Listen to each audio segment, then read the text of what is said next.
O corpo de Amélia Brandão estava lá, frio em seus últimos dias, a lutar pela vida no leito de hospital.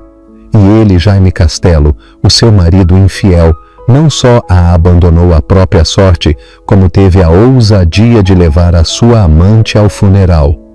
Tudo o que Jaime queria era saber o que Amélia lhe tinha deixado em testamento, mas ele não sabia que a sua esposa havia planeado uma última e aterradora surpresa. Quando descobriu do que se tratava, um arrepio gélido percorreu-lhe a espinha. Prepare-se, pois esta história é um conto de traição, redenção e uma justiça tão fria quanto os corredores do Hospital Santa Cruz, em Lisboa, onde tudo começou. Nos corredores imaculados do Hospital Santa Cruz, em Lisboa, o som constante dos bips dos equipamentos médicos ressoava, uma melodia que se tornara demasiado familiar para Amélia Brandão nos últimos 8 meses. A luz do sol de final de outono filtrava-se pelas persianas, projetando sombras listradas sobre o seu leito de hospital. Aos 34 anos, os traços antes vibrantes de Amélia tinham sido consumidos pela quimioterapia agressiva. Os seus cabelos louros-mel tinham sido há muito substituídos pelos coloridos lenços de seda que a sua irmã, Olívia, lhe trazia todas as semanas. Naquela quarta-feira de manhã em particular, Amélia estava apoiada nas suas almofadas, tocando distraidamente a aliança de casamento de diamantes que agora lhe pendia frouxa no seu dedo delgado. O seu marido, Jaime, deveria tê-la visitado ontem, mas ele ligara com mais uma desculpa sobre uma importante reunião imobiliária que não podia ser adiada.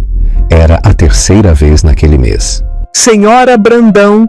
A voz suave da doutora Raquel Silva tirou Amélia dos seus pensamentos. A oncologista estava à porta com uma pasta na mão, a sua expressão cuidadosamente neutra. Sente-se disposta a ter uma conversa sobre os resultados dos seus últimos exames? Amélia conseguiu um sorriso fraco. Claro, doutora Silva, embora tenha a sensação de que já sei o que vai dizer.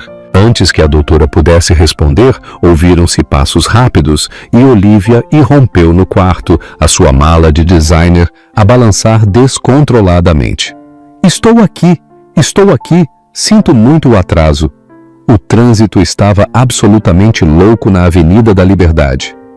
Apressou-se para o lado de Amélia, pegando na mão da sua irmã. Aos 31 anos, Olívia era a imagem viva do que Amélia costumava ser. Alta, atlética, com os mesmos cabelos louros-mel e olhos castanhos quentes. Chegou mesmo a tempo, disse a doutora Silva, fechando a porta atrás de si. Estava prestes a discutir os resultados do último scanner de Amélia. O ar no quarto ficou denso quando a doutora Silva aproximou uma cadeira e começou a explicar os novos desenvolvimentos. O cancro tinha se espalhado mais agressivamente do que tinham antecipado. O tratamento experimental, que esperavam que lhes desse mais tempo, não estava a funcionar como esperado. Amélia ouvia com uma expressão estranhamente calma, enquanto o aperto de Olívia na sua mão apertava progressivamente. Quanto tempo? Perguntou Amélia com voz firme. O semblante profissional da doutora Silva suavizou-se ligeiramente. Sem uma intervenção agressiva, 3 ou 4 meses no máximo. Sinto muito, Amélia, muito. Olívia soltou um soluço abafado, mas Amélia simplesmente acenou com a cabeça como se recebesse a confirmação de algo que suspeitava há muito tempo. Obrigada por ser honesta comigo, doutora Silva. Depois de a doutora sair, Olívia virou-se para a sua irmã, com lágrimas a correrem pelo seu rosto. Precisamos de ligar ao Jaime. Ele devia ter estado aqui para isto. Os lábios de Amélia curvaram-se num sorriso amargo. Ele está ocupado, Olívia.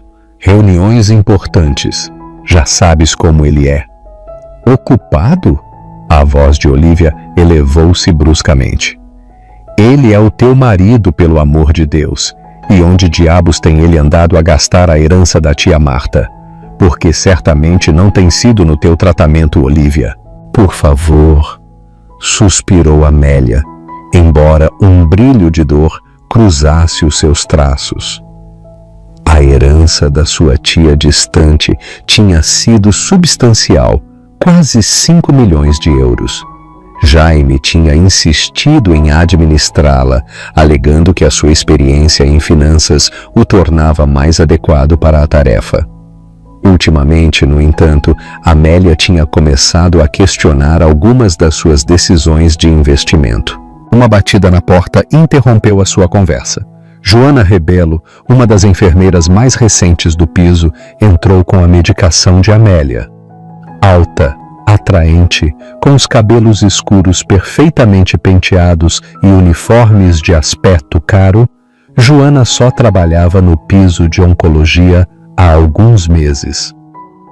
É hora dos seus medicamentos matinais, senhora Brandão, anunciou com um sorriso brilhante que não chegava aos seus olhos. Enquanto Joana administrava a medicação, Amélia de repente sentiu uma onda de náuseas diferente dos seus sintomas habituais. Correndo para a casa de banho, mal chegou a tempo. Olívia seguiu-a, segurando os cabelos da sua irmã enquanto ela vomitava. Isto é novo, comentou Olívia preocupada. Devíamos voltar a ligar à doutora Silva. Mas Amélia tinha ficado imóvel, uma estranha expressão a cruzar o seu rosto. Olívia, sussurrou. Que data é hoje? 15 de outubro. Por quê? As mãos de Amélia começaram a tremer. Estou atrasada, muito atrasada. Atrasada para quê? Perguntou Olívia, antes que uma súbita compreensão surgisse no seu rosto. Oh, meu Deus! Amélia, estás a dizer... Preciso de um teste de gravidez, disse Amélia com voz trêmula. Agora, a hora seguinte decorreu num turbilhão de atividade. Olívia apressou-se à farmácia do hospital, regressando com um teste. Quando apareceram as 2 linhas cor-de-rosa, Amélia olhou-as com incredulidade, as lágrimas finalmente a romperem a sua fachada composta. Isto não pode estar a acontecer, sussurrou. Os médicos disseram que a quimioterapia, disseram que seria impossível. Precisamos de dizer ao Jaime, insistiu Olívia, já tirando o seu telemóvel. Não! Amélia agarrou o pulso da sua irmã com uma força surpreendente. Ainda não! Preciso de tempo para processar isto. Mas enquanto Amélia jazia na sua cama de hospital naquela noite, sozinha com os seus pensamentos, não conseguia livrar-se da sensação de que algo estava terrivelmente errado. A forma como Jaime tinha estado a agir ultimamente, o dinheiro a faltar das suas contas, as constantes desculpas. E havia algo em Joana, a nova enfermeira, algo na forma como olhava para a Amélia com aqueles olhos calculistas. Mal sabia a Amélia que naquele preciso momento Jaime Castelo estava a assinar o cheque para um pagamento inicial de um luxuoso apartamento na Rua Augusta. Do outro lado da mesa, Joana Rebelo, que não era enfermeira há muito tempo, deslizava os seus dedos pela borda da sua taça de vinho, um sorriso triunfante nos seus lábios perfeitamente pintados. Por novos começos, sussurrou, levantando a sua taça. Jaime chocou a sua taça com a dela, sem um rasto de culpa no seu rosto atraente. Por nós, respondeu, e pela generosa tia Marta da Amélia, que descansa em paz. O vento outonal uivava fora das janelas do restaurante caro, trazendo consigo os primeiros indícios do inverno que se aproximava. Mas a verdadeira tempestade que se estava a formar faria com que o clima parecesse tranquilo em comparação com as devastadoras revelações que se avizinhavam. O que você faria se estivesse no lugar de Amélia e descobrisse uma traição assim tão cruel? Compartilhe nos comentários. Curta este vídeo e ajude a expor a verdade, a descoberta da traição e o plano de vingança. A revelação da sua gravidez provocou ondas no mundo cuidadosamente construído de Amélia, transformando os seus últimos meses em algo muito mais complexo do que poderia ter imaginado. Nos dias seguintes à descoberta, ela encontrou-se dividida entre a esperança e o desespero, entre o milagre que crescia dentro dela e o cancro que consumia o seu corpo. Uma semana depois do teste de gravidez, Amélia sentou-se no consultório da doutora Raquel Silva, acompanhada por Olívia. O rosto da oncologista estava sério, enquanto revia a última análise de sangue de Amélia. A situação é muito complicada, começou a doutora Silva com cuidado. A sua gravidez é de muito alto risco, Amélia, e continuar com a gravidez significa que teremos de modificar o seu plano de tratamento significativamente. Alguns tratamentos deverão ser suspensos por completo. O que isso significa para o seu tempo? Perguntou Olívia com a voz apenas um sussurro. O silêncio da doutora Silva foi eloquente antes de ela finalmente responder. Em vez de 3 ou 4 meses, poderíamos estar a falar de 6 a 8 semanas, talvez menos. A mão de Amélia moveu-se instintivamente para o seu ventre, agora plano. E o bebê? Com intervenção imediata e repouso absoluto, há uma possibilidade pequena de que o bebê possa sobreviver o suficiente para ser viável. Mas Amélia deve entender. Levar esta gravidez a esse ponto quase certamente significaria sacrificar o pouco tempo que lhe resta. O peso da decisão pairava no ar. Amélia fechou os olhos, as lágrimas a escorrerem pelas suas bochechas emagrecidas. Quero tentar, sussurrou. Este bebê é a minha última oportunidade de deixar algo de mim mesma. Mais tarde naquela tarde, Amélia finalmente armou-se de coragem para ligar ao Jaime. O telefone tocou 5 vezes antes de ir para a caixa de voz. Tentou de novo. E de novo. Na 4ª tentativa, ele finalmente atendeu, suando irritado. Amélia, estou no meio de algo importante. Jaime, preciso que venhas ao hospital. Há algo que precisamos de discutir, algo importante. Houve uma pausa seguida de vozes abafadas ao fundo. Não pode esperar até amanhã? Estou a fechar um negócio importante aqui. Não pode esperar. Jaime, Ouve, querida. Tenho de ir. Os clientes estão à espera. Tentarei passar amanhã, está bem?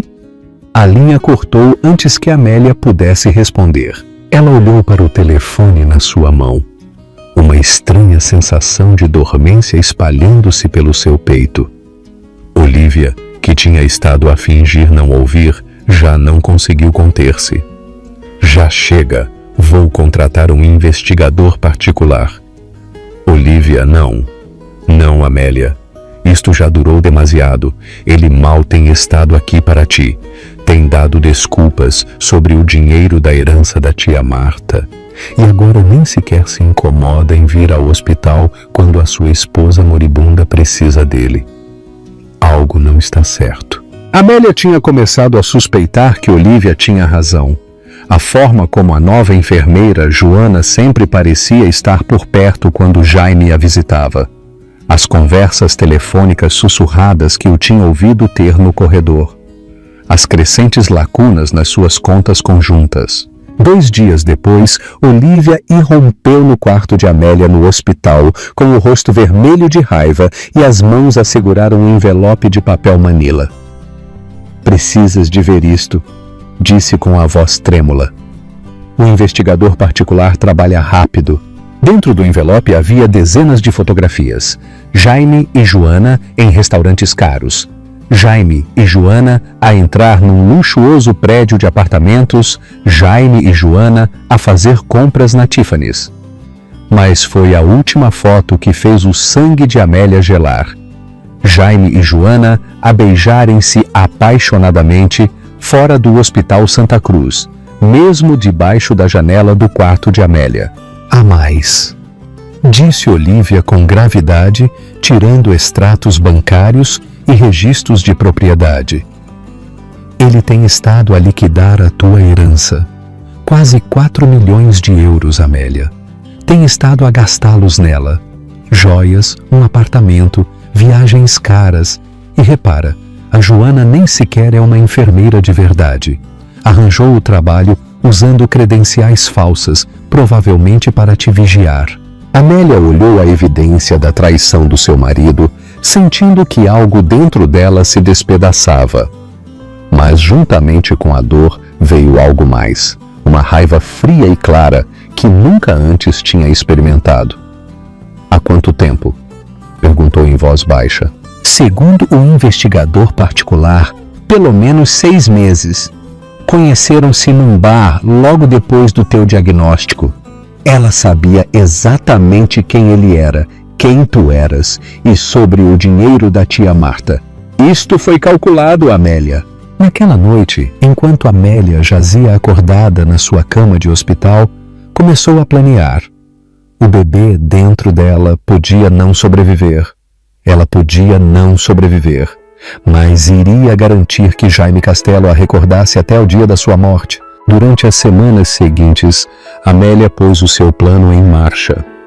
Fez várias chamadas privadas ao antigo advogado da sua tia, o Dr. Vasco Antunes, que sempre lhe tinha tido um carinho especial.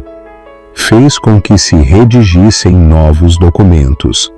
Modificou o seu testamento e estabeleceu uma série de eventos que se desenrolariam após a sua morte. Jaime continuou o seu padrão de visitas breves e distraídas, nunca ficando mais de 15 minutos.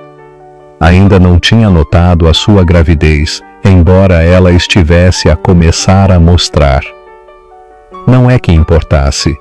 Ela tinha perdido o bebê 3 dias depois de ver as fotografias, o estresse e o seu corpo enfraquecido, incapazes de sustentar a pequena vida dentro dela.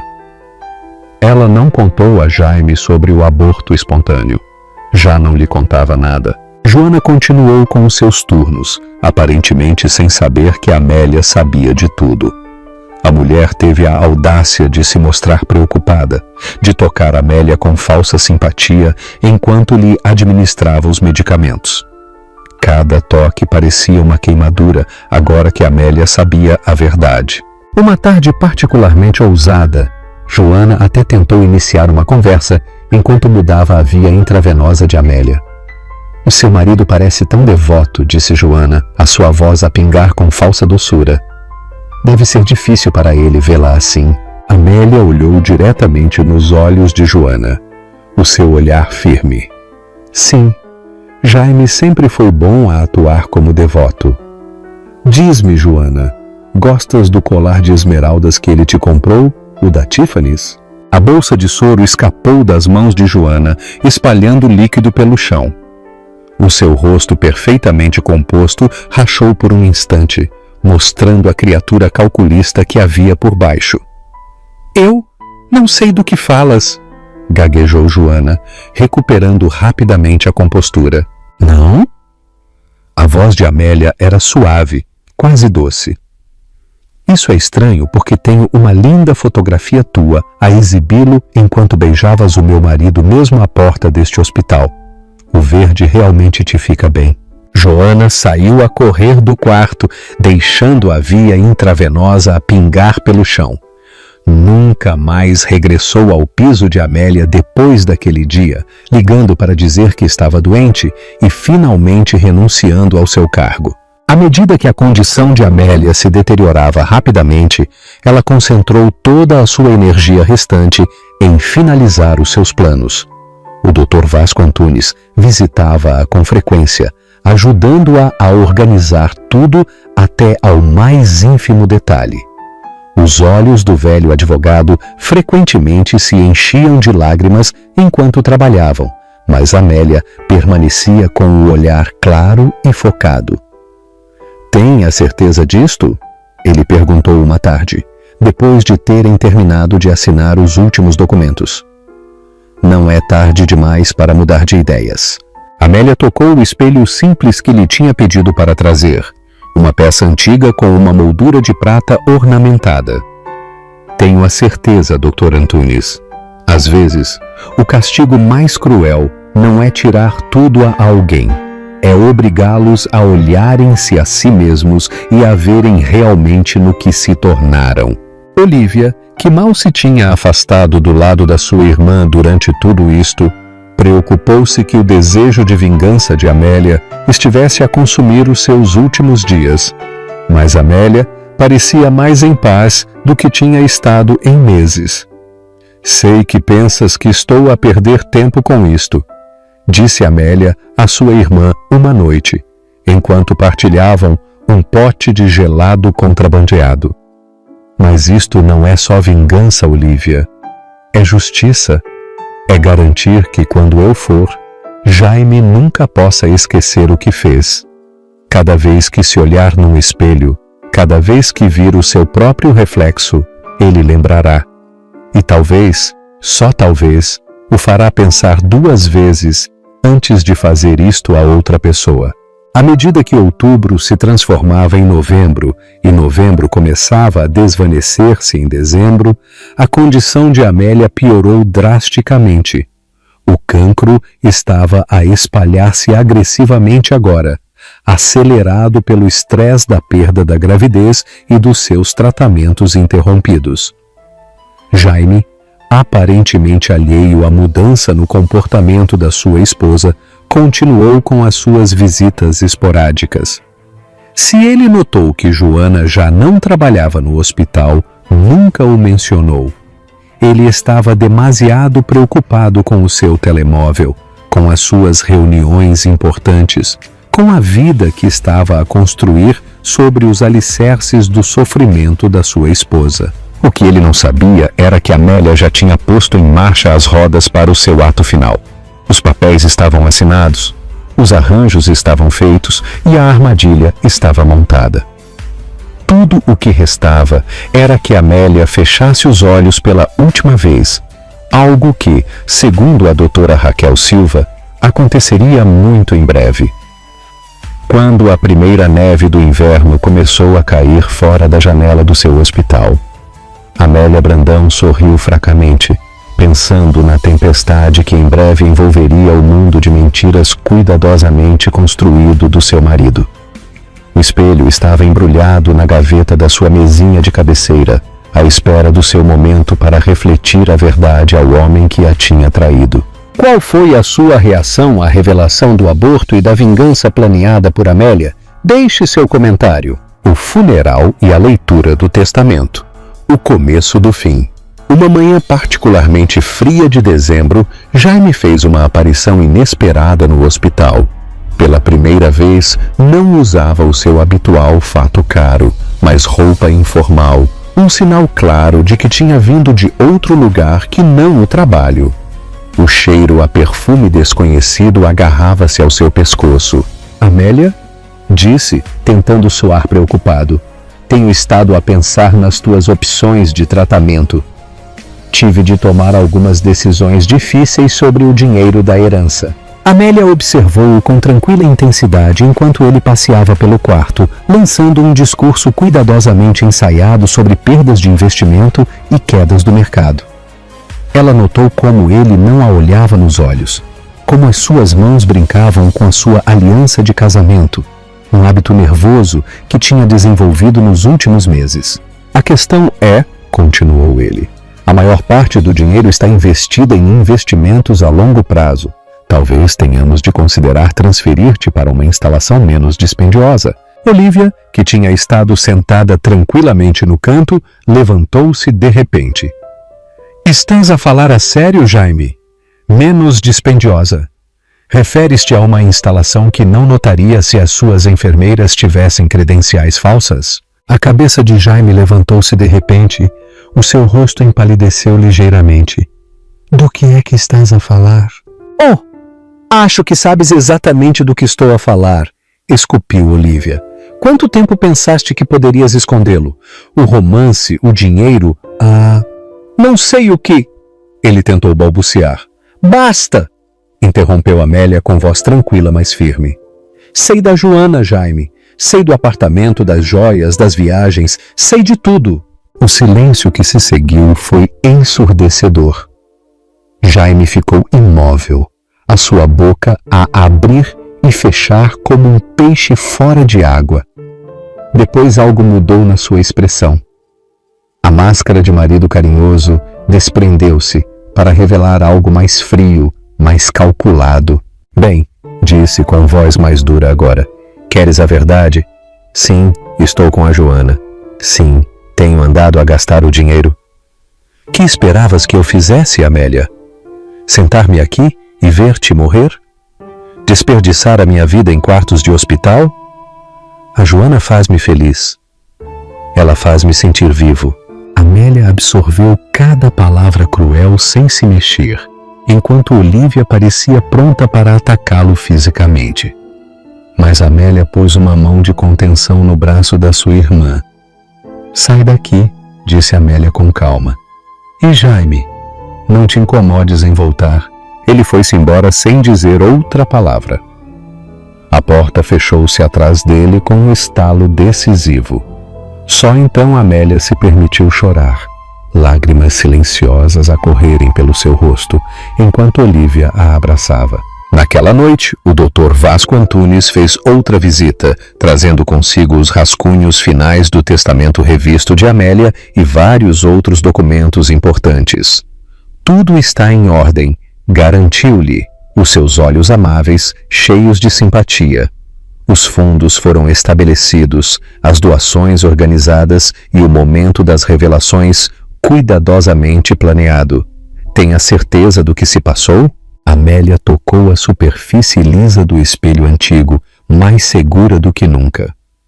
Jaime tem passado toda a sua vida a ver apenas o que quer ver no seu reflexo. É hora de ele ver a verdade. Olívia, por sua vez, preocupava-se que o desejo de vingança de Amélia estivesse a consumir os seus últimos dias.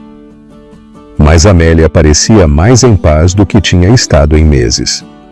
Sei que pensas que estou a perder tempo com isto, disse Amélia à sua irmã uma noite, enquanto partilhavam uma cerveja contrabandeada. Mas isto não é só vingança, Olívia, é justiça. É garantir que, quando eu for, Jaime nunca possa esquecer o que fez. Cada vez que se olhar num espelho, cada vez que vir o seu próprio reflexo, ele lembrará. E talvez, só talvez, o fará pensar 2 vezes antes de fazer isto a outra pessoa. À medida que outubro se transformava em novembro e novembro começava a desvanecer-se em dezembro, a condição de Amélia piorou drasticamente.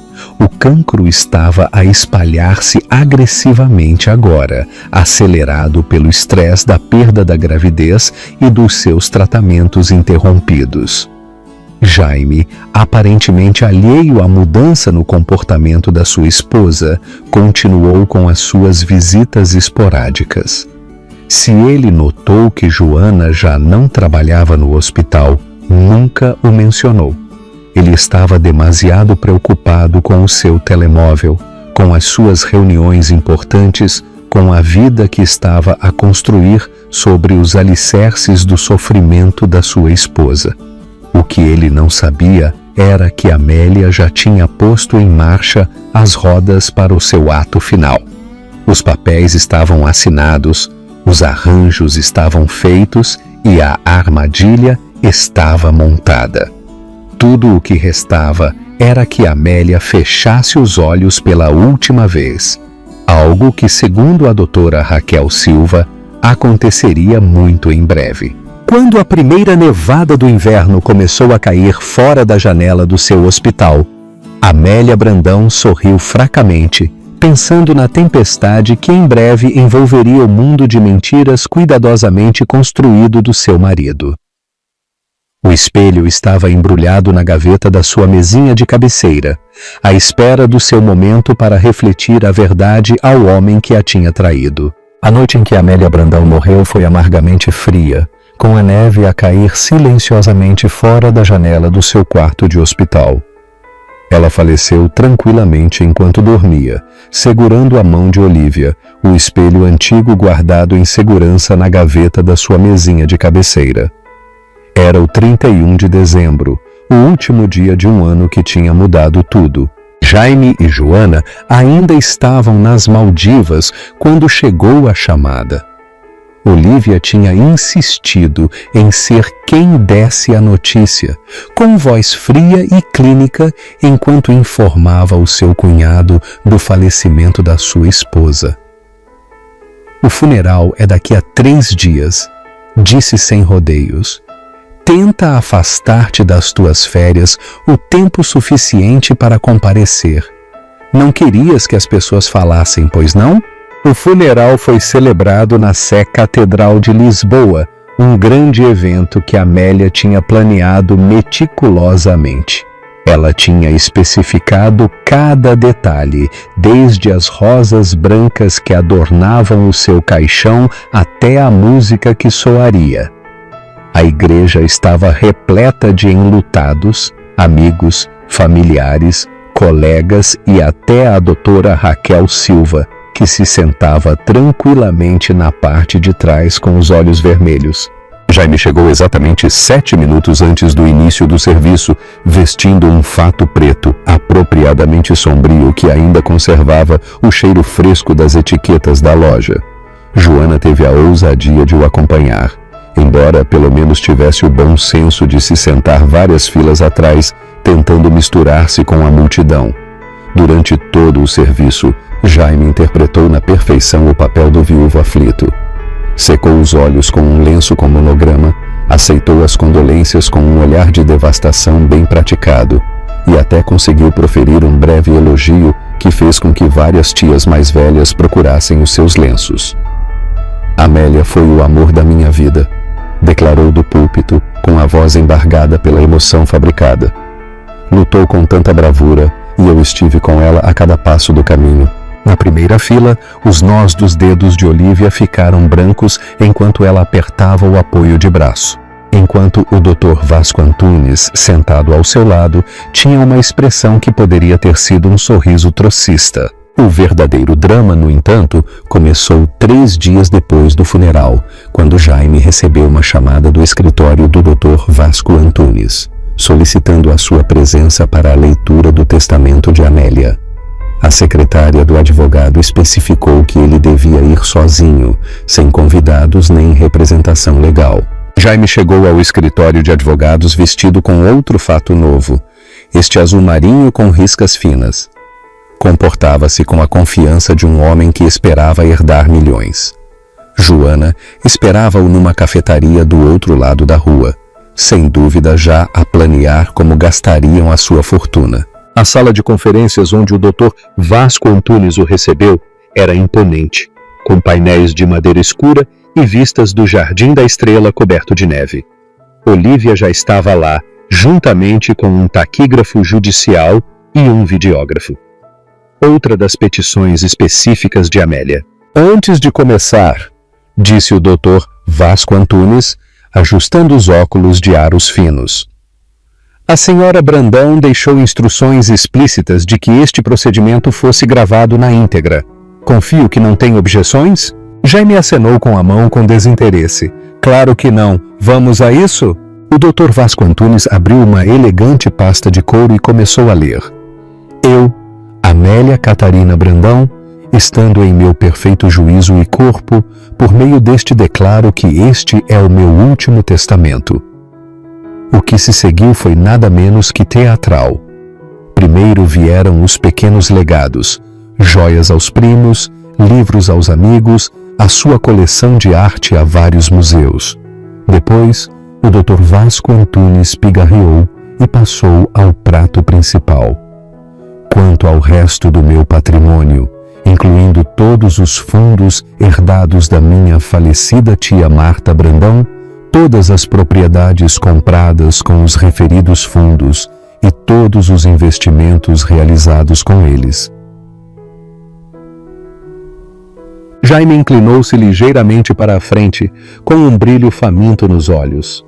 "Por meio deste, lego a totalidade destes ativos, avaliados em aproximadamente 4 milhões de euros, para serem divididos em partes iguais entre as seguintes organizações de caridade: a Liga Portuguesa contra o Cancro, o Departamento de Investigação Oncológica do Hospital Santa Cruz e a Associação Portuguesa de Apoio à Vítima, APAV. A cor fugiu do rosto de Jaime. O quê? Além disso, continuou o Dr. Vasco Antunes, aparentemente alheio à angústia de Jaime, ordeno que todas as propriedades compradas com a minha herança, incluindo, mas não se limitando ao apartamento tipo penthouse na Rua Augusta, sejam liquidadas imediatamente e os lucros se destinem às organizações de caridade antes mencionadas. Isto é ridículo, balbuciou Jaime, levantando-se da sua cadeira. Ela não pode fazer isto. Esse dinheiro era para mim. Sou o marido dela. Por favor, sente-se, Sr. Castelo. Há mais. Jaime desabou de novo na sua cadeira, a sua fachada cuidadosamente mantida a desmoronar-se. Ao meu esposo Jaime Alexandre Castelo, leu o Dr. Vasco Antunes, a sua voz adquirindo uma qualidade quase teatral. Deixo-lhe duas coisas. Primeiro, esta carta para ser lida imediatamente. Tirou um envelope cor de creme e entregou-o a Jaime, que o pegou com mãos trêmulas. E segundo, continuou o Dr. Vasco Antunes, enquanto Olívia metia a mão debaixo da mesa de conferências e tirava um pacote embrulhado familiar, este espelho. Jaime olhou para o espelho antigo enquanto Olívia o colocava à sua frente, a sua moldura prateada a brilhar sob as luzes do escritório. Com dedos trêmulos, abriu a carta de Amélia e começou a ler em voz alta, de acordo com as instruções do Dr. Vasco Antunes. Meu queridíssimo Jaime, quando leres isto, eu já terei partido, e tu estarás a descobrir que os teus planos cuidadosamente traçados desmoronaram. Sim, eu sabia da Joana. Sabia do apartamento, das joias, das férias. Eu sabia de tudo. Também soube do bebê, o nosso bebê, que perdi enquanto tu compravas esmeraldas para a tua amante. O filho de quem nunca soubeste, porque estavas demasiado ocupado a construir uma nova vida sobre os alicerces da minha morte para perceber que eu carregava o teu filho. Mas esta carta não é sobre castigo, Jaime, é sobre reflexão. O espelho que te deixei é muito especial para mim. Pertenceu à minha avó, que o deu à minha mãe, que mo deu a mim. Ele viu 3 gerações de mulheres da minha família enfrentarem as suas verdades, tanto bonitas quanto feias. Agora é a tua vez. Todas as manhãs, quando acordares, quero que te olhes neste espelho. Olha-te de verdade. Vê o homem que conseguiu deixar a sua esposa moribunda sozinha num hospital, enquanto cortejava uma enfermeira falsa. Vê o homem que conseguiu gastar a herança da sua esposa em bugigangas para a sua amante, enquanto ela lutava pela sua vida. Vê o homem que perdeu a oportunidade de ser pai porque era demasiado egoísta para ser marido. O espelho nunca te mentirá, Jaime, embora tenhas passado toda a tua vida a mentir a ti mesmo. E talvez, só talvez, um dia te olhes nele e finalmente te vejas como eu te vi no final. Não te incomodes em procurar o dinheiro. Já foi. Não te incomodes em tentar impugnar o testamento. O Dr. Vasco Antunes tornou-o inabalável. Não te incomodes em correr para a Joana. Ela também terá ido assim que perceber que não te resta nada para tirar. Tudo o que tens agora é o teu reflexo. Jaime, espero que aprendas a viver com isso, com todo o amor que um dia tive. Amélia, o silêncio que se seguiu foi absoluto. Jaime olhou fixamente para a carta, depois para o espelho. O seu rosto, uma máscara de horror. Enquanto as plenas implicações da sua situação se afundavam, isto é impossível, sussurrou. O dinheiro, o apartamento, está a ser confiscado neste momento, informou o Dr. Vasco Antunes com calma. As suas contas conjuntas foram congeladas e a empresa de gestão de propriedades foi notificada da mudança de propriedade. A senhorita Rebelo já recebeu uma ordem de despejo. Como se fosse um sinal, o telemóvel de Jaime começou a vibrar. O nome de Joana apareceu no ecrã, acompanhado de uma série de mensagens de texto cada vez mais frenéticas. Jaime, há pessoas no apartamento com papéis. Dizem que temos de ir embora imediatamente. O que se passa com as nossas contas? Jaime, atende-me. O mundo de Jaime continuou a desmoronar-se naquela sala de conferências, enquanto o Dr. Vasco Antunes explicava metodicamente o alcance completo dos arranjos de Amélia. Ela não só tinha distribuído a sua herança, mas também tinha documentado cada cêntimo que Jaime tinha gasto em Joana, cada transação fraudulenta, cada tentativa de ocultar dinheiro. A propósito, acrescentou Olívia com voz transbordante de satisfação, a direção do hospital tem estado muito interessada na nossa documentação sobre as credenciais de enfermagem falsificadas de Joana. A polícia provavelmente estará a falar com ela agora mesmo. Jaime desabou na sua cadeira, o seu fato caro parecendo largo no seu corpo. Pegou no espelho com mãos trêmulas, olhando para o seu reflexo. Pela primeira vez, pareceu ver-se realmente, não o empresário bem-sucedido que pretendia ser, mas o marido infiel e fraudulento em que se tinha tornado. Deve sobrar algo, murmurou, mais para si mesmo do que para os outros. A casa no Algarve, as minhas contas de investimento. A casa foi comprada com a herança de Amélia, explicou o Dr. Vasco Antunes pacientemente. Quanto às suas contas pessoais, bem, parece que a maior parte do seu dinheiro se destinou a manter um estilo de vida bastante caro com a senhorita Rebelo. Os extratos dos cartões de crédito são bastante reveladores. O telemóvel de Jaime continuava a vibrar incessantemente. As mensagens de Joana tornavam-se cada vez mais desesperadas. O banco diz que as nossas contas estão congeladas. Dizem que os cartões de crédito estão cancelados. Jaime, estão a notificar-me acusações legais por fraude? Onde estás? Olívia observou o desmoronamento do seu cunhado com fria satisfação. Tirou um último envelope da sua mala. Amélia deixou-te algo mais para veres, Jaime. Queria que soubesses exatamente o que deitaste fora. Dentro do envelope havia fotos de ultrassom, imagens granuladas em preto e branco do bebê que nunca teve a oportunidade de viver. A data indicava que foram tiradas apenas alguns dias depois de Amélia descobrir a traição de Jaime. Ela estava a carregar o teu filho enquanto tu compravas a Joana aquela pulseira Cartier, disse Olívia suavemente. Ela perdeu o bebê no dia seguinte em que viu as fotos de vocês os dois juntos à porta do quarto do hospital. Nunca te disse porque nunca lhe deste a oportunidade. Jaime olhou para as fotos do ultrassom. As suas mãos tremiam tanto que quase as deixou cair. No reflexo do espelho pôde ver o seu rosto enrugar-se. A realidade do que tinha feito finalmente atingindo-o com toda a sua força. O Dr. Vasco Antunes pigarreou. Há mais uma coisa. Amélia fez uma declaração em vídeo antes de falecer. Pediu que fosse reproduzida agora. O videógrafo instalou um ecrã e de repente o rosto de Amélia apareceu perante eles. Claramente, ela estava perto do fim, os seus traços emaciados, mas os seus olhos brilhantes de propósito. A sua voz, embora fraca, transmitia uma força inconfundível. Jaime, se estás a ver isto, então tudo correu como planeado. Provavelmente estás zangado.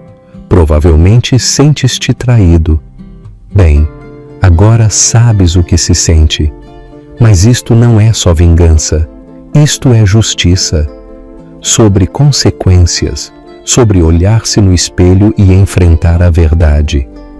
Eu amei-te, Jaime. Amei-te o suficiente para querer trazer o teu filho a este mundo, mesmo quando eu estava a partir, mas nem sequer conseguiste dar-me a dignidade da honestidade nos meus últimos meses. Em vez disso, fizeste-me ver como construías uma nova vida com outra pessoa, usando a minha morte como o teu trampolim. O espelho que te deixei pertenceu às mulheres mais fortes que conheci. Usaram-no para enfrentar as suas verdades, para reunir as suas forças para se refazerem quando a vida as despedaçava. Agora é teu. Usa-o bem. E lembra-te, cada vez que o olhares, que o teu reflexo é tudo o que te resta da vida que deitaste fora. O vídeo terminou e a sala voltou a ficar em silêncio. Lá fora, a neve continuava a cair sobre Lisboa, cobrindo a cidade com um lençol branco.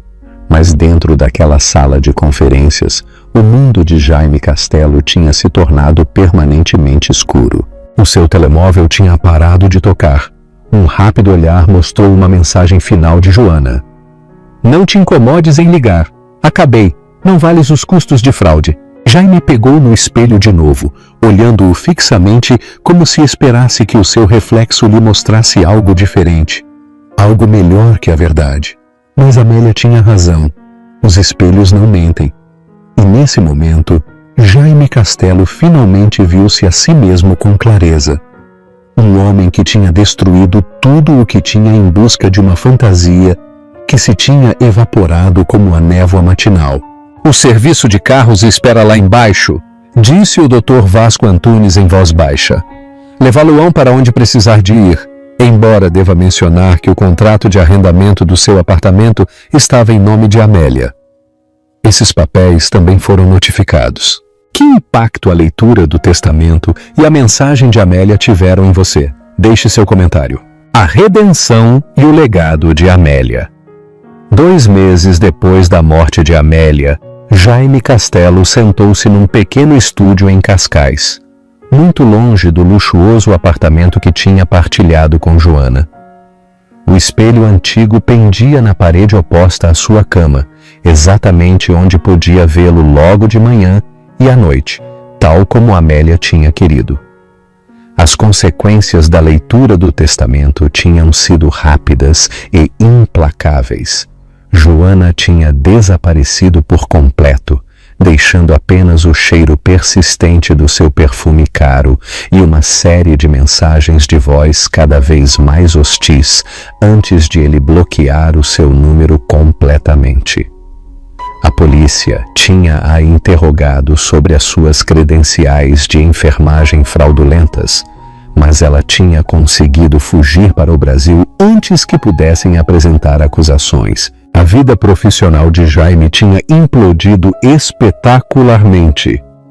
A notícia do seu comportamento durante a doença de Amélia tinha se espalhado pelos círculos imobiliários de Lisboa. Antigos clientes afastaram-se, parceiros dissolveram as suas associações e a sua reputação, antes dourada, estava agora irremediavelmente manchada. Hoje ele preparava-se para a sua primeira entrevista de emprego em 20 anos, não para um posto de prestígio no desenvolvimento imobiliário, mas para um posto de vendas de nível inicial numa pequena empresa de gestão de propriedades em Almada. O fato que vestia era uma das poucas coisas que tinha conseguido conservar da sua vida anterior, embora agora lhe ficasse largo. Antes de ir, fez o que tinha feito todas as manhãs desde que recebeu a carta de Amélia. Parou em frente ao espelho e olhou-se de verdade. "O que vês?" sussurrou, ecoando a pergunta que a sua terapeuta ordenada pelo tribunal lhe tinha ensinado a fazer. A terapeuta tinha sido ideia de Olívia, parte da sua própria jornada para a cura. Ela também lhe tinha falado do posto em Almada, embora ele ainda não conseguisse obrigar-se a falar-lhe diretamente. O reflexo devolveu o olhar. Um homem de uns 40 e poucos anos, com cabelos grisalhos nas têmporas, rugas profundamente marcadas à volta da boca e dos olhos. Mas eram os olhos em si que mais tinham mudado. O brilho arrogante tinha desaparecido, substituído por algo mais escuro, mais atormentado. O seu telemóvel vibrou. Uma mensagem de texto da sua irmã mais nova, Kátia. Ela era a única familiar que ainda lhe falava, e mesmo ela o mantinha à distância. Não te esqueças de comer algo antes da entrevista. E Jaime, lembra-te do que disse o Dr. Pedro sobre assumir a tua história. O Dr. Pedro, o seu terapeuta, tinha estado a trabalhar com ele na responsabilidade. Não mais desculpas, não mais desvios. Não mais narrativas cuidadosamente elaboradas para se esconder. Apenas a crua e feia verdade do que tinha feito. A viagem de metro para Almada foi uma nova experiência para um homem que outrora se tinha recusado a viajar para qualquer lugar sem o seu serviço de carro privado. Ele encontrou-se a observar os seus companheiros de viagem, perguntando-se sobre as suas histórias, as suas lutas, as suas perdas. Nunca o tinha feito antes. Nunca tinha realmente olhado para as pessoas para além do que elas podiam oferecer-lhe. Numa paragem, uma jovem subiu claramente nos últimos estágios da gravidez. Algo nela lembrou-lhe Amélia, as fotos do ultrassom que agora guardava na sua carteira.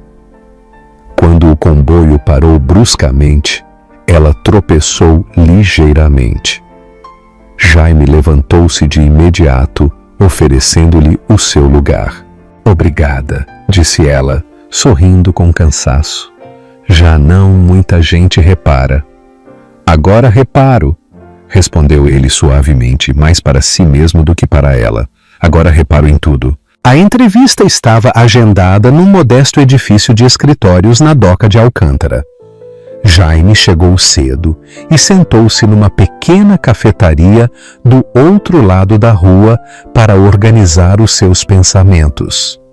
A última vez que tinha estado em Almada tinha sido para procurar potenciais locais de desenvolvimento, propriedades que tinha planeado comprar e vender usando o dinheiro de Amélia.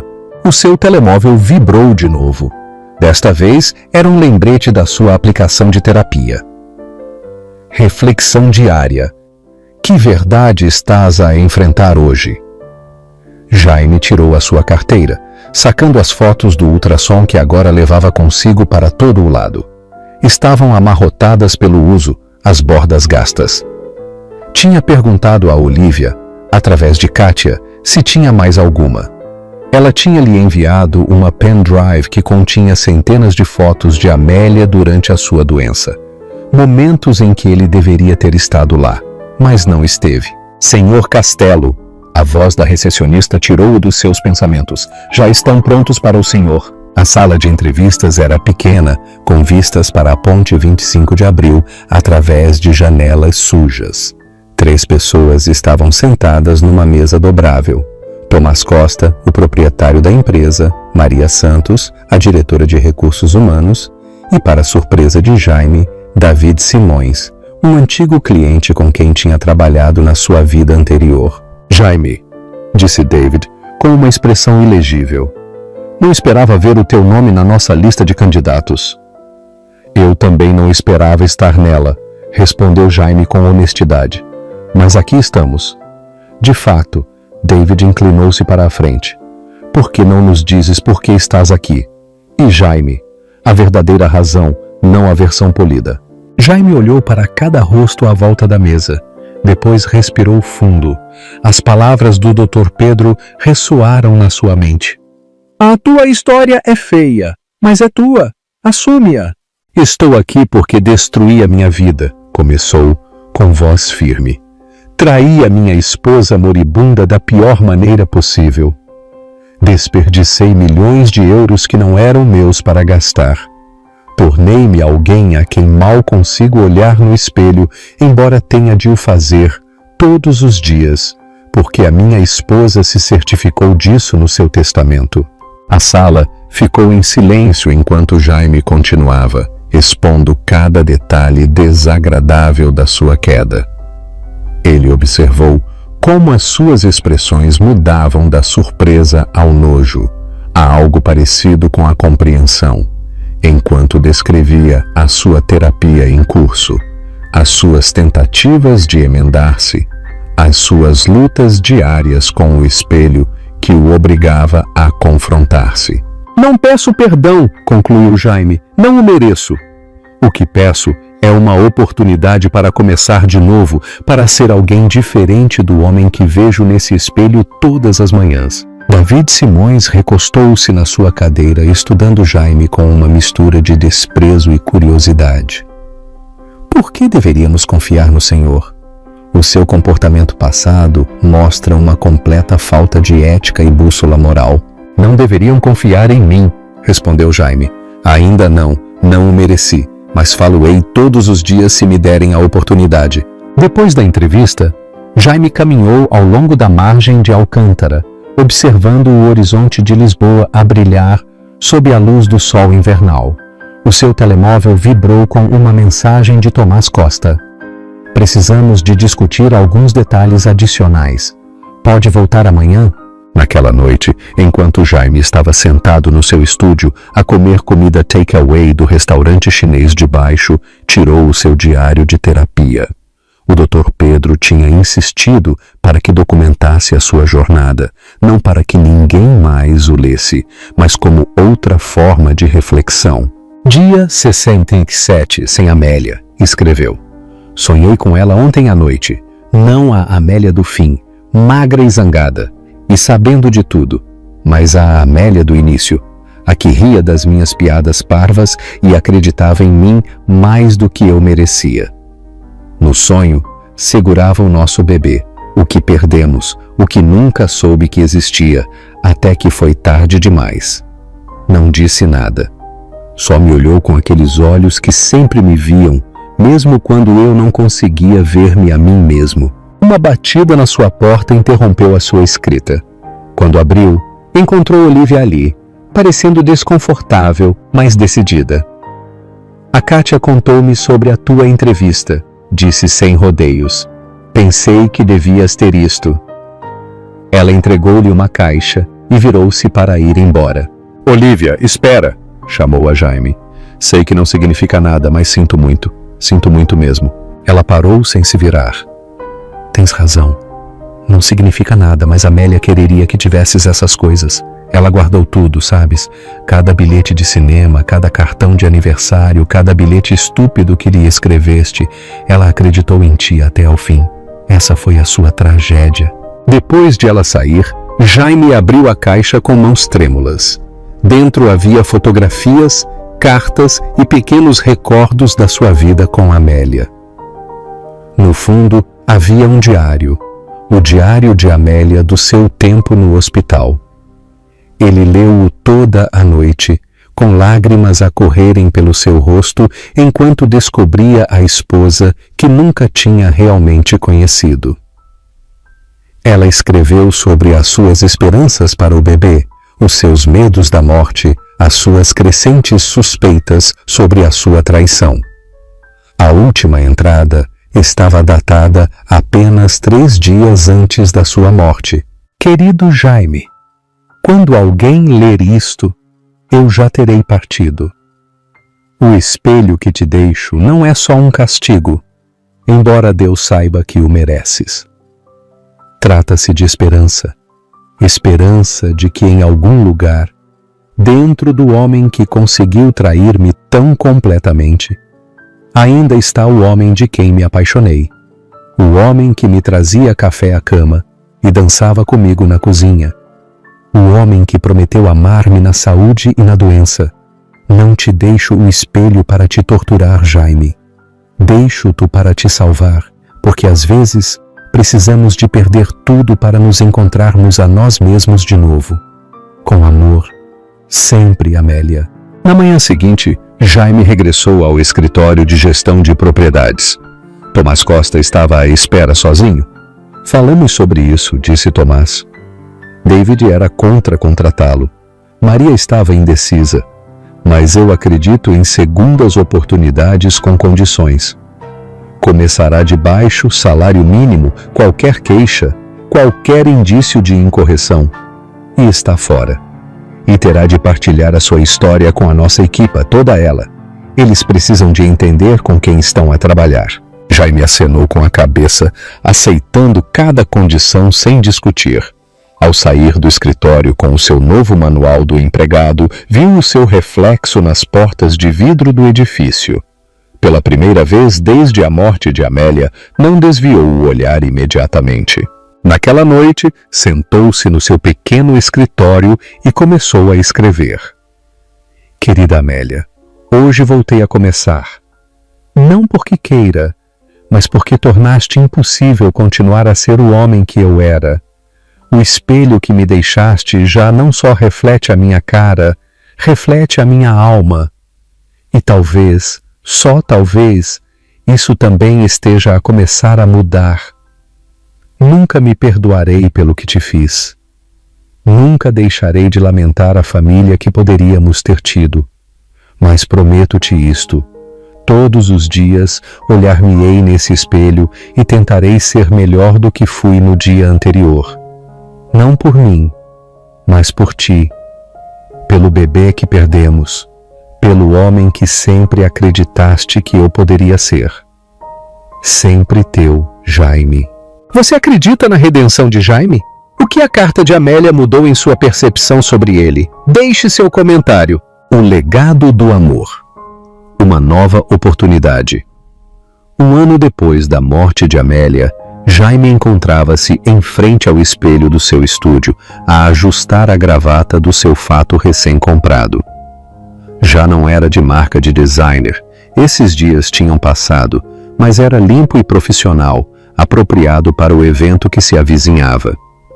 Hoje inaugurava-se a Ala Memorial Amélia Brandão no Hospital Santa Cruz, financiada com o dinheiro que ela tinha deixado ao Departamento de Oncologia. Jaime tinha sido convidado, não como convidado de honra, mas como uma história de advertência. Parte da sua terapia e jornada de redenção tinha implicado falar com turmas de ética médica sobre a vulnerabilidade do paciente e a traição da confiança. Quando a direção do hospital soube das suas apresentações, decidiram que a sua história deveria ser parte da cerimônia de abertura. O seu telemóvel vibrou com uma mensagem de texto de Kátia. Tens a certeza de que queres fazer isto? Não é tarde demais para voltar atrás. Jaime olhou para o seu reflexo pela última vez. O último ano tinha-o envelhecido consideravelmente. O seu cabelo era mais grisalho do que castanho agora, e as rugas à volta dos seus olhos tinham se aprofundado. Mas havia algo diferente no seu olhar, algo que não tinha estado ali antes.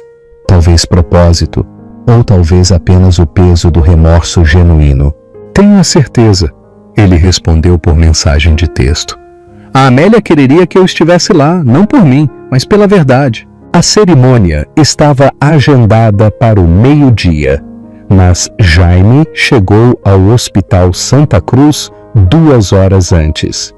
Ele queria percorrer os corredores familiares uma última vez para recordar tudo o que se tinha esforçado tanto por esquecer durante a doença de Amélia.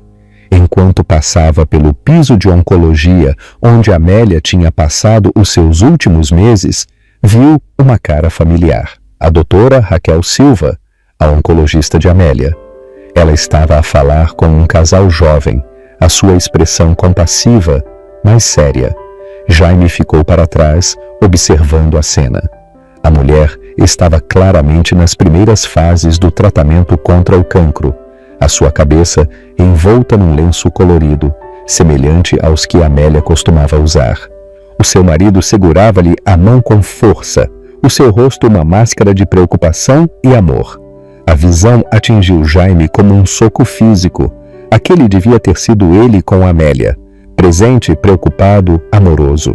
Em vez disso, ele tinha estado a planear férias com Joana, gastando o dinheiro de Amélia em luxos enquanto ela lutava pela sua vida sozinha. Senhor Castelo, ela virou-se para se encontrar com a doutora Raquel Silva parada atrás dele, a sua expressão cautelosa. Doutora Silva, eu só... Sei por que está aqui, disse ela em voz baixa.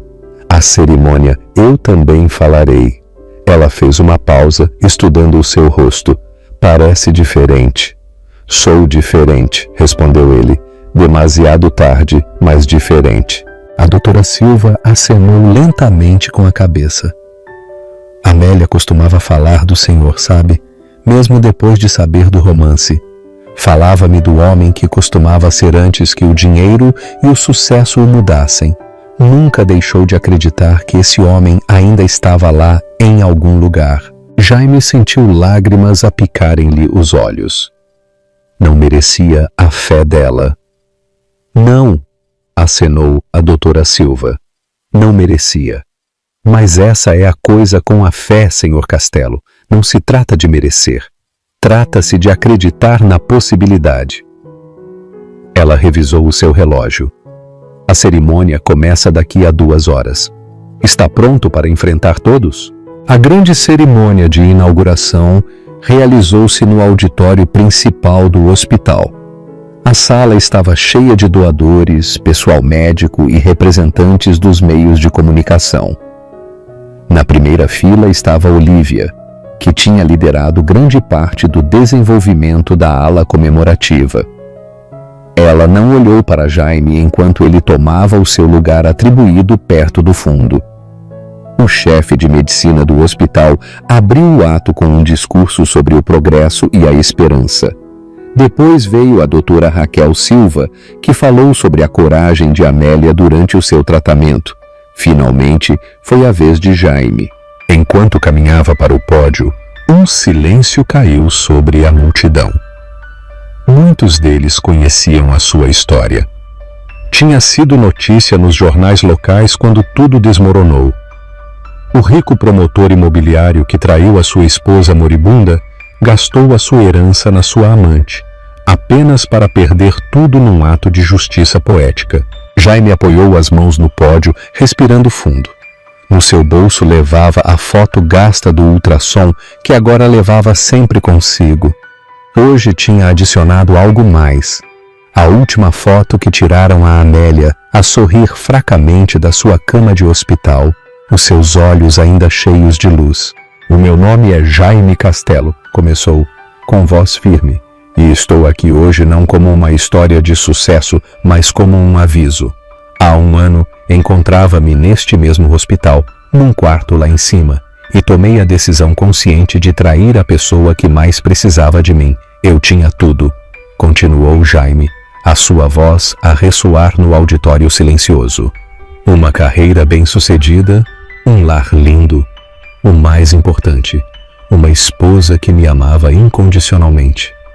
Amélia era o tipo de pessoa que via o melhor em todos, especialmente em mim, mesmo quando lhe dei todas as razões para não o fazer." Tirou a foto de Amélia no hospital e segurou-a para que a audiência a visse. "Esta é a última foto que tiraram a minha esposa. Enquanto esta foto era tirada, eu estava do outro lado da cidade a escolher joias para a minha amante com o dinheiro da herança de Amélia. Enquanto Amélia lutava pela sua vida neste hospital, eu estava a planear um futuro com outra mulher. Enquanto ela carregava o nosso filho não nascido, um filho de quem nunca soube até depois da sua morte, eu estava a trair cada promessa que lhe fiz." Na primeira fila, Olívia finalmente tinha se virado para o olhar, a sua expressão ilegível. Ao seu lado sentava-se o Dr. Vasco Antunes, o advogado que tinha ajudado Amélia a orquestrar o seu último ato de justiça. "Amélia deixou-me 2 coisas no seu testamento", continuou Jaime, a sua voz rouca pela emoção. "Uma carta e um espelho. A carta disse-me a verdade sobre mim mesmo, verdades que eu tinha estado a evitar durante anos.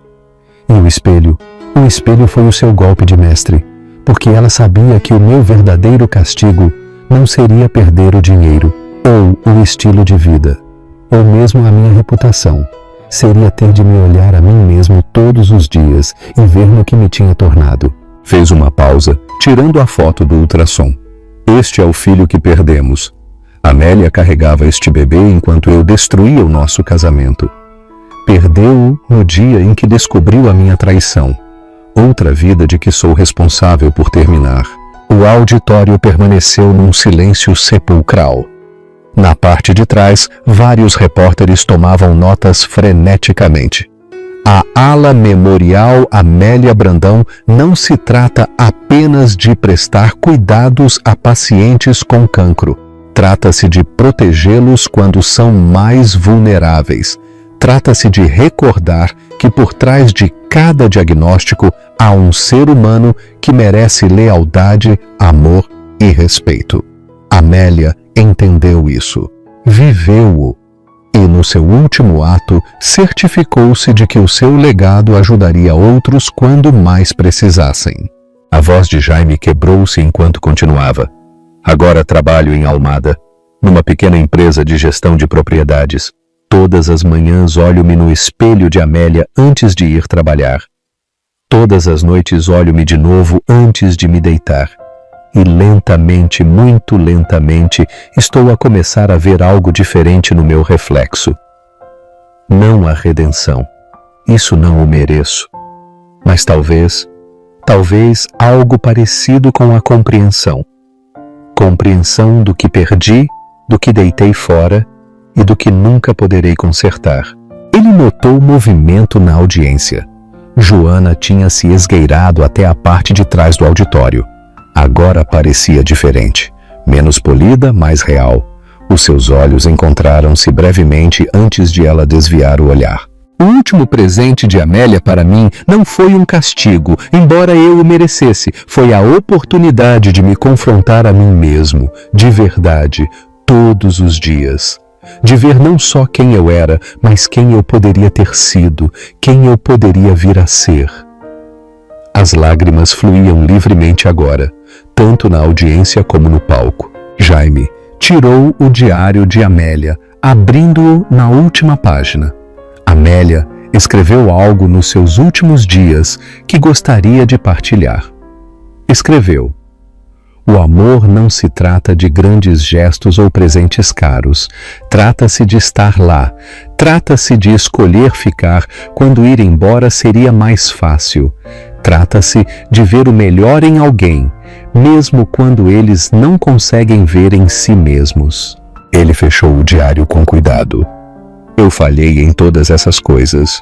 Escolhi o caminho fácil. Escolhi o luxo sobre a lealdade, o conforto sobre o compromisso. E ao fazê-lo, perdi algo muito mais precioso do que dinheiro ou status. Perdi a oportunidade de ser o homem que Amélia sempre acreditou que eu podia ser. Na primeira fila, Olívia estava a chorar abertamente. Ao seu lado, a doutora Raquel Silva aproximou-se para lhe apertar a mão. Esta ala atenderá milhares de pacientes nos anos vindouros. Aqui receberão tratamento, encontrarão esperança, talvez até cura. Mas espero que também encontrem algo mais. O tipo de compaixão e dignidade que Amélia demonstrou mesmo nos seus momentos mais sombrios.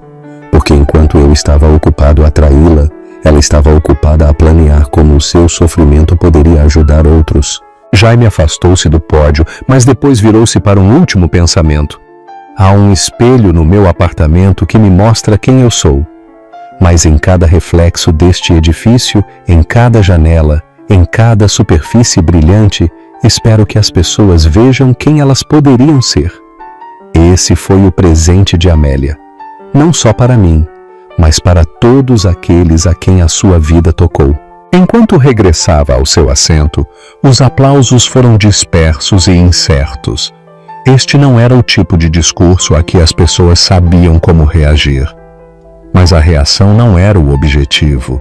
A verdade era: depois da cerimônia, enquanto as pessoas saíam do auditório, Joana aproximou-se dele.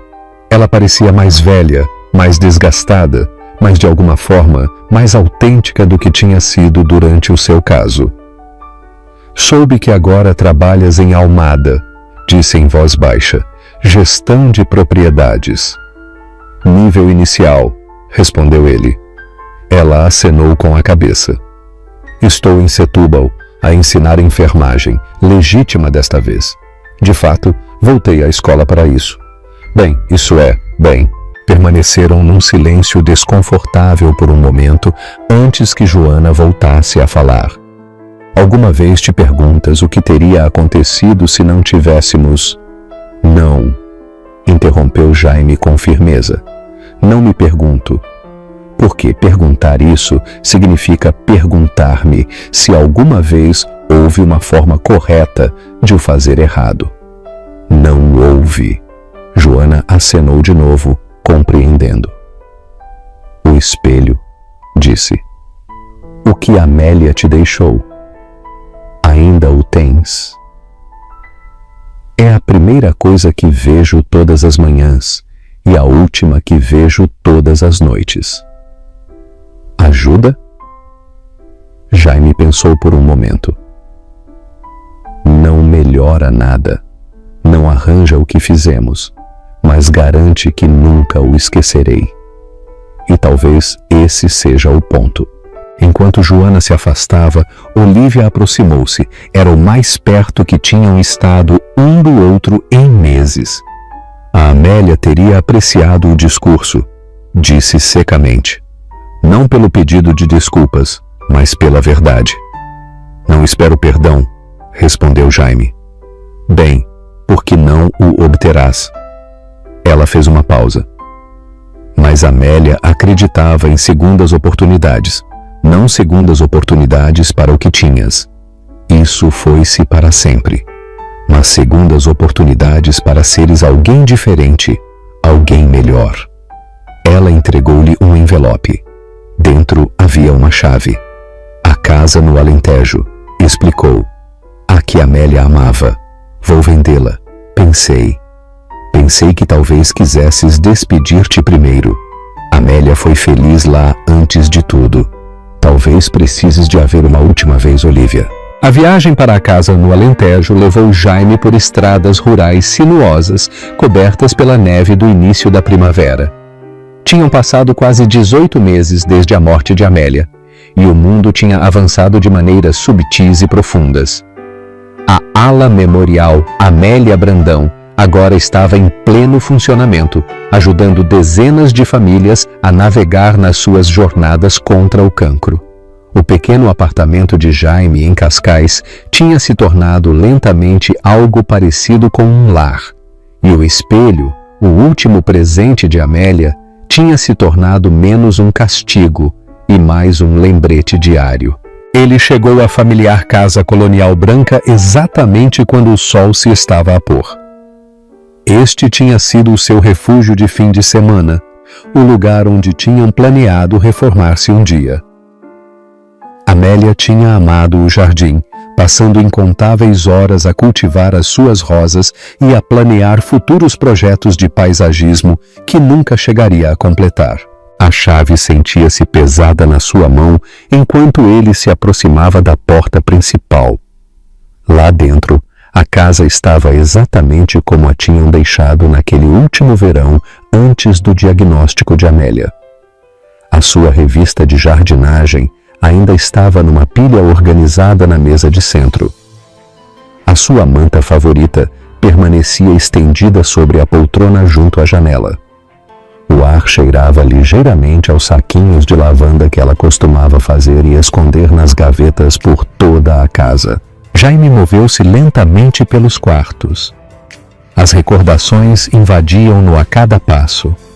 A cozinha onde costumavam preparar o pequeno almoço de domingo juntos, o escritório onde Amélia corrigia trabalhos das suas aulas de literatura enquanto ele revia contratos de propriedades, o solário onde ela lhe tinha contado pela primeira vez sobre o seu cancro e onde ele lhe tinha prometido estar lá para ela, uma promessa que ele tinha quebrado da pior maneira possível. Lá em cima, ele encontrou-se parado à entrada do que se supunha que seria o quarto do bebê. Tinham falado em ter filhos durante anos, sempre dizendo algum dia, até que esse algum dia acabou. Agora, sabendo sobre o bebê que tinham perdido, o quarto vazio sentia-se como mais uma acusação. O seu telemóvel vibrou, uma mensagem de texto da sua terapeuta, a doutora Pedro. Recorda-te por que estás lá. Não para te castigares, mas para enfrentares a verdade e avançares. No quarto principal, Jaime encontrou o diário de Amélia de antes da sua doença. Era diferente do diário do hospital que agora levava consigo. Este estava cheio de vida, esperança e planos futuros. A última entrada estava datada apenas 3 dias antes do seu diagnóstico. Jaime tem estado distante ultimamente. Trabalho, diz ele. Sempre trabalho. Mas há algo mais, algo que ele não me está a dizer. Eu vejo-o a rever o seu telemóvel com mais frequência, a sorrir para mensagens que não se supõe que eu deva notar. Há vezes em que ele pensa que estou a dormir e levanta-se da cama para atender chamadas no corredor. Eu digo a mim mesma que é o trabalho, que ele só está estressado com um novo projeto de desenvolvimento. Eu digo a mim mesma que 15 anos de amor e confiança não podem estar errados. Além disso, em breve vamos tentar ter um bebê. Ele será um pai maravilhoso. As palavras borraram-se enquanto as lágrimas lhe enchiam os olhos. Sentou-se pesadamente à beira da cama, a sua cama, e tirou o espelho da sua mala de mensageiro. Tinha-o trazido consigo, sabendo que precisaria dele para este momento. No seu reflexo, não só se viu a si mesmo, mas o fantasma de quem costumava ser. O homem que tinha estado naquela mesma sala e tinha prometido a Amélia para sempre. O homem que a tinha apoiado nos tratamentos de fertilidade e nas decisões, sempre dizendo, da próxima vez, até que o cancro lhes tirou todas as suas próximas vezes.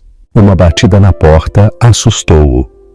Desceu as escadas e encontrou Olívia parada no alpendre, a sua respiração visível no ar frio. Pensei que te encontraria aqui, disse ela, entrando sem esperar um convite. A Kátia disse-me que tiraste o dia de folga no trabalho. Precisava de o ver uma última vez, respondeu Jaime, antes que o vendas. Olívia acenou com a cabeça, olhando à sua volta no espaço familiar. Encontraste o que procuravas? Encontrei mais do que estava preparado para. Ficaram num silêncio desconfortável até que Olívia voltou a falar. Encontrei algo entre as coisas da Amélia, algo que ela queria que tivesses, mas eu não estava pronta para te dar até agora. Ela tirou um envelope do bolso do seu casaco. Escreveu no dia em que soube do bebê, antes de saber da Joana, antes que tudo desmoronasse. Jaime pegou no envelope com mãos trêmulas. Dentro havia uma carta escrita com a caligrafia fluida de Amélia, o papel amarrotado como se tivesse estado molhado com lágrimas. Meu queridíssimo Jaime, estou sentada no nosso quarto no Alentejo enquanto escrevo isto, vendo o pôr do sol pintar o céu com cores que me lembram o nosso primeiro encontro. Lembras-te? Caminhamos pelo jardim da estrela enquanto as folhas de outono mudavam de cor, e tu disseste que o céu parecia estar a celebrar conosco. Sempre tiveste uma forma com as palavras quando querias. Hoje soube que estou grávida. O nosso bebê milagre, aquele que deixamos de esperar há 4 anos. Ainda não te contei, queria encontrar a maneira perfeita de partilhar esta notícia. Talvez aqui, na nossa casa de fim de semana, onde falamos tantas vezes sobre a família que queríamos construir, mas algo está a mudar entre nós, não é? Sinto que te estás a afastar, a tornar-te alguém que não reconheço totalmente.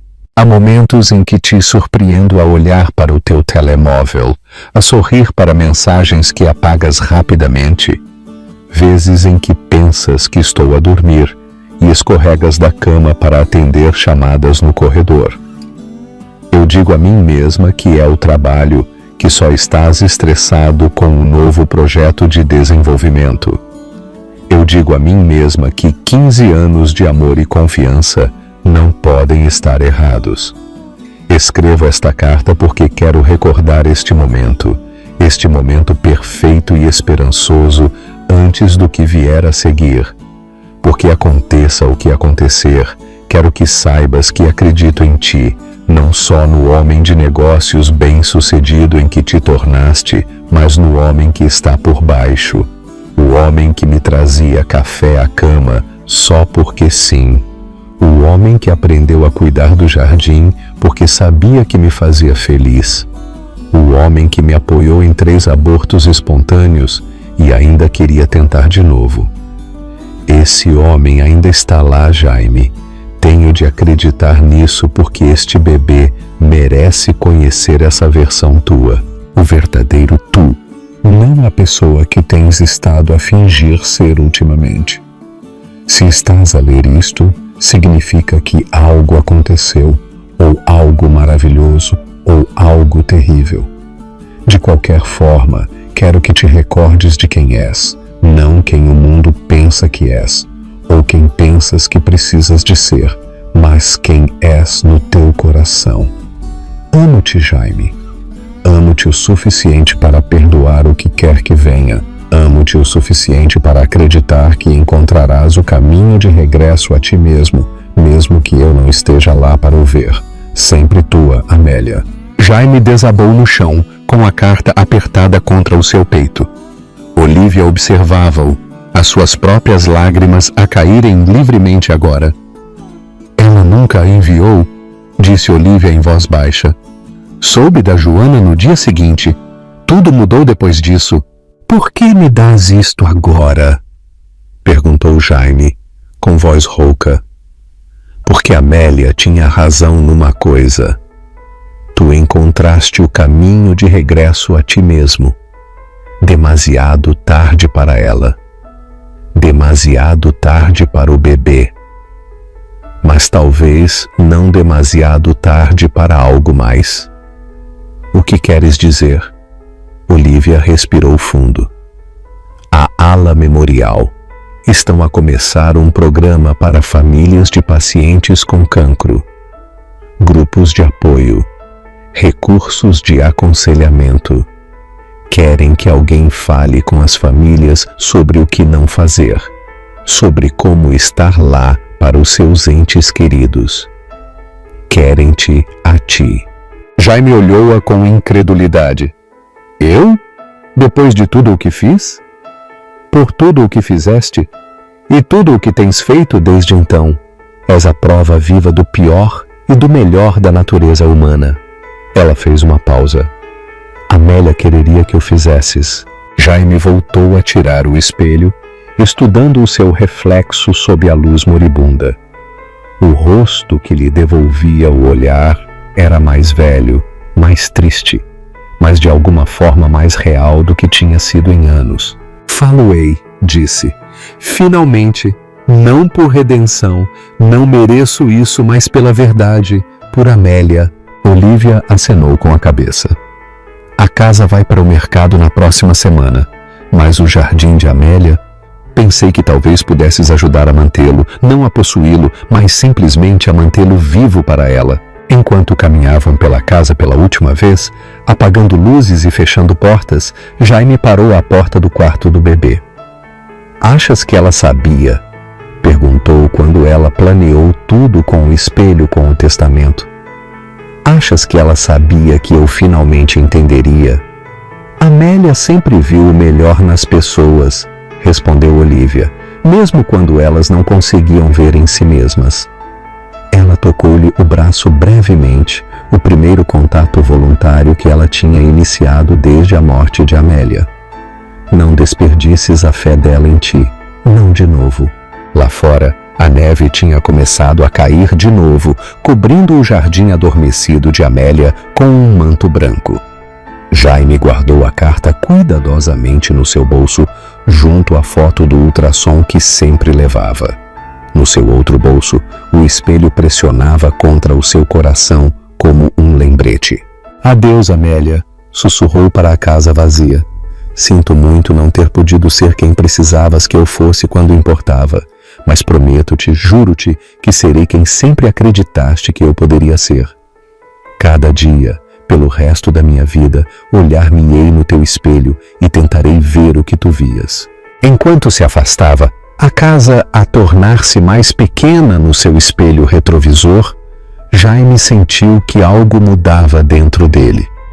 Não o perdão. Ele nunca se perdoaria a si mesmo. Não a redenção, que não era sua para reclamar, mas talvez algo parecido com um propósito. uma oportunidade para converter a sua maior vergonha em algo significativo, para ajudar outros a evitar os seus erros, para manter vivo o legado de Amélia de maneiras que ela poderia ter desejado. Qual foi a sua impressão da carta final de Amélia e de como ela impactou Jaime? Compartilhe seus pensamentos. Histórias como esta têm o poder de tocar o coração e iluminar a mente. Se esta história o comoveu, inscreva-se no nosso canal e ative as notificações para não perder os próximos capítulos desta emocionante jornada. Há sempre outra história que pode alegrar o seu dia, e quem sabe, o próximo vídeo pode ser exatamente o que precisa. Clique agora e vemo-nos lá.